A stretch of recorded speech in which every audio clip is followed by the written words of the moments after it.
Okay, so I just touched down in Dawson Creek, British Columbia, Parshat, 1942, and the air is brutal. This is where the Alaska Highway starts, mile 0, but right now it doesn't look like a highway at all. They called this the Alaska Highway, but when construction started in March 1942, there was nothing grand, just wilderness and ambition. They had just 7 months to build 1,700 miles of road through unforgiving terrain. The ground is frozen solid in some spots, pure mud in others. They built through it all from scratch. The forest just starts, then doesn't stop for hundreds of miles. I can't imagine how they knew where to begin. They're clearing the forest by hand, well, axes and saws, no chainsaws, bruv, in temperatures that would keep me in bed. I just watched this guy swing an axe for 3 minutes straight. My arms are tired just looking at him. Thought I'd lend a hand, but this axe weighs a ton, and I'm as strong as a wet noodle. This is muskeg cow, a frozen swamp atop millennia of rotting plants, and they had to build a road on it. My boot just broke through. This whole surface is hollow. How do you build a road on something so unstable? They laid logs side by side across the muskeg, a corduroy road giving vehicles a solid surface. You'd think driving over logs would feel terrible, but honestly, it beat sinking into the swamp forever. The soldiers who built this road lived here 10. Canvas tents, wooden floors, a small iron stove keeping out the Arctic. Warmer than expected. That little stove works hard. But sleeping 4 in this tiny space in the Yukon winter. I'm not pretending. From the cold to this warm tent, I understand why this stove was the camp's heart. The workforce was enormous. Over 11,000 US Army soldiers, plus thousands of civilian contractors. I figured military food in the Canadian wilderness in 1942 would be rough danned, and I wasn't wrong. Pea soup, hardtack, corned beef hash, every day. I'd eat it, I'm cold and hungry, but I miss pizza terribly. Those bulldozer operators had no windshield or roof, or K. Just them, the wind, cold, and engine. I asked about shifts. He said 10 to 12 hours on that open seat. I couldn't speak. They pushed 14 tons through frozen swamp at 40 below. It got stuck and they dig it out by hand. A moose just walked out of the forest onto our future road. He looks like he owns it town, and honestly, he does. Moose, bears, wolves here just ignored the road and war and carried on in the construction zone. Over 130 bridges had to be built from scratch along this road, over freezing rivers. Standing on this bridge being built, looking down at that river, I wasn't prepared for that feeling. A Bailey bridge was assembled in hours from prefabricated pieces, pinned together like a giant steel kit over a wild river. The rivers never slow down. They rebuild this bridge differently each time a spring flood destroys it. What nobody mentions, the road finished in '42 was a pioneer road. Rough, barely usable, just truck wide. If you like this whole build, its scale and madness, hit subscribe. There's so much more road to cover. One of the biggest problems, and I didn't expect it, was keeping vehicles running at -50. Fires were kept under the engines overnight to prevent freezing. You couldn't just leave a truck and come back.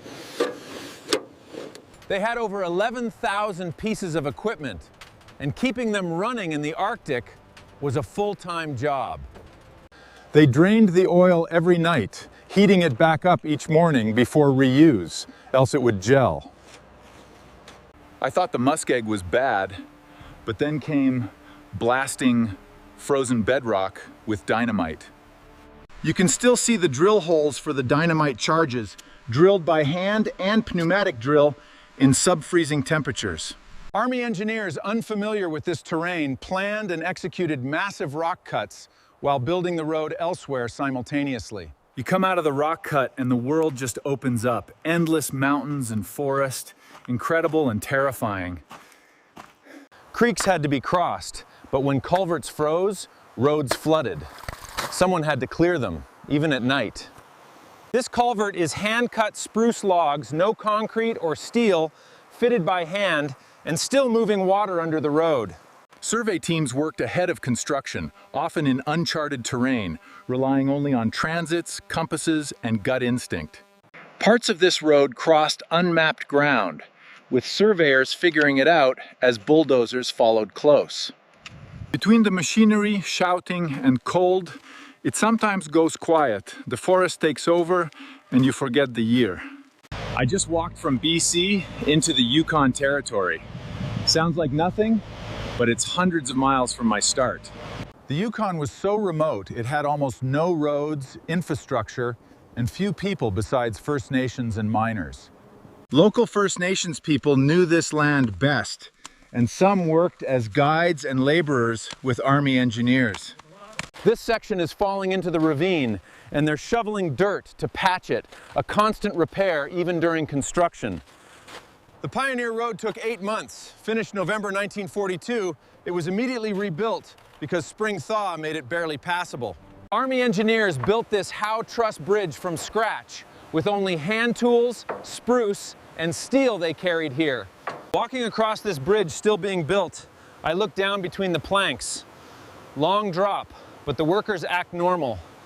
All these mechanical connections, steel rods you tighten, seem simple until you're doing it in darkness, Arctic cold, and rush.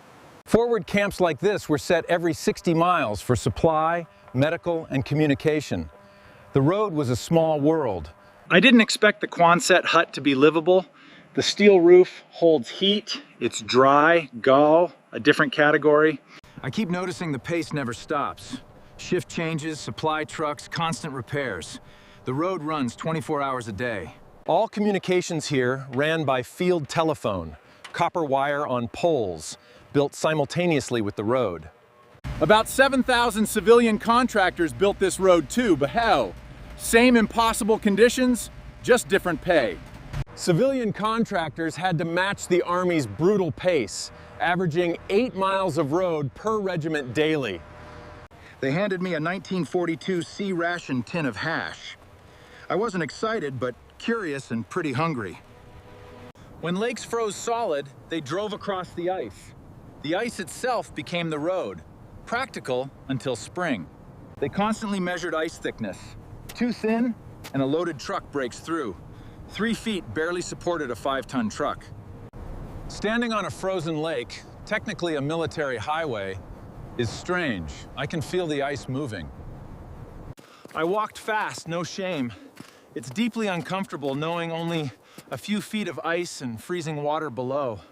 The mountain passes were the toughest, needing high-speed engineering with minimal data, unlike the physically hard but simple flat muskeg. This log retaining wall was built by hand by soldiers of Not Civil Engineers Wall, learning as they built. Imagine planning a road up that slope, across that creek town, then building it in weeks with hand tools and dynamite. Watching this huge truck negotiate the narrow mountain bend shows why every foot was a negotiation between terrain and engineers. Seeing this, river valley, mountains, endless forest, you realize what was at stake. Alaska felt isolated, exposed. After Pearl Harbor, fear of a land invasion through Alaska prompted building this road as a supply lifeline.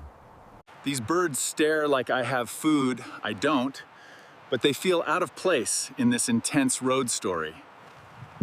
Whitehorse was the main hub. Supplies came by rail from Skagway, then went by road to the construction front. The railway brought heavy supplies in bulk, but trucks had to take everything back out on this road. A bigger camp's mess hall felt almost normal compared to forward field kitchens. Almost, but they're still hardtack, always. Repair operations here were massive. When a truck broke down, everything depended on parts and mechanics getting to it fast. He explained engine blocks crack in extreme cold. If not kept warm, you need a new engine out here. We've got a replacement, but it's going to be a tough swap.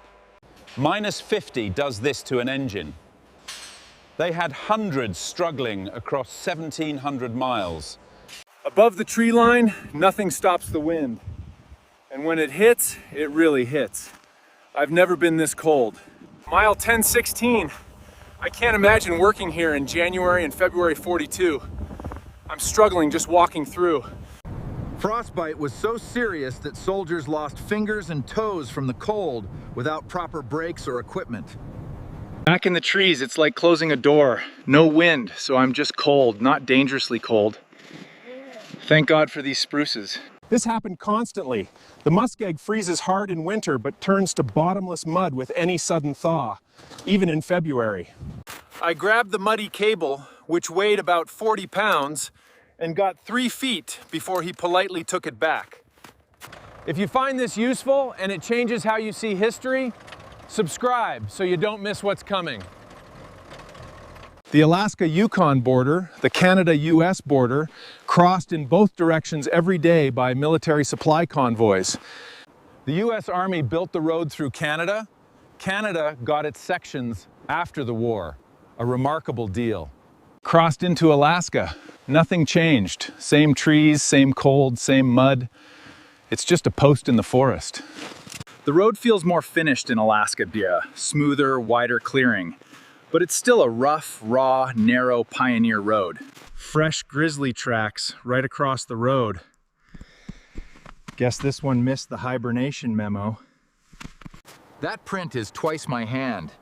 Crews here had regular bear run-ins. No avoiding it when you're building in their territory.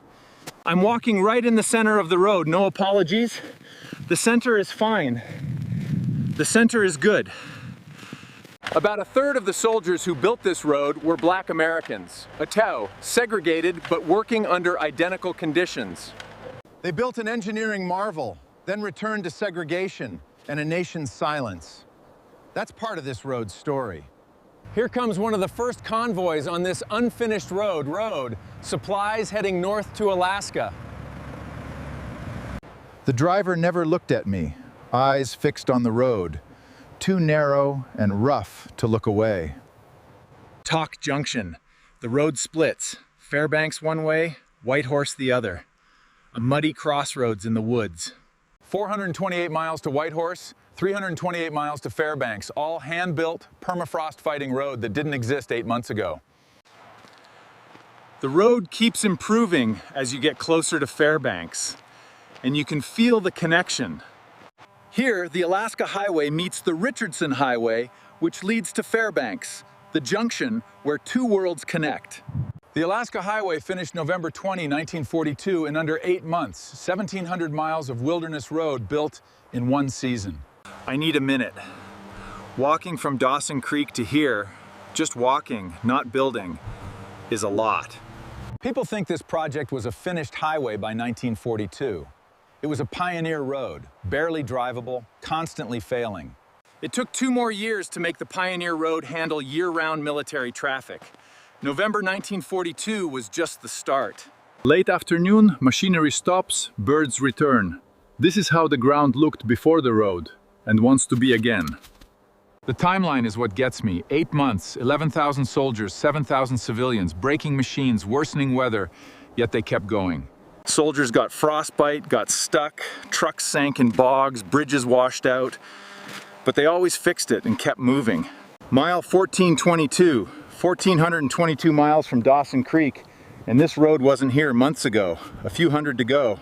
Soldiers placed these mile markers by walking through wilderness where no road existed. Every mile counted. From here you can see the road disappear into the forest both ways, back to BC and on to Fairbanks.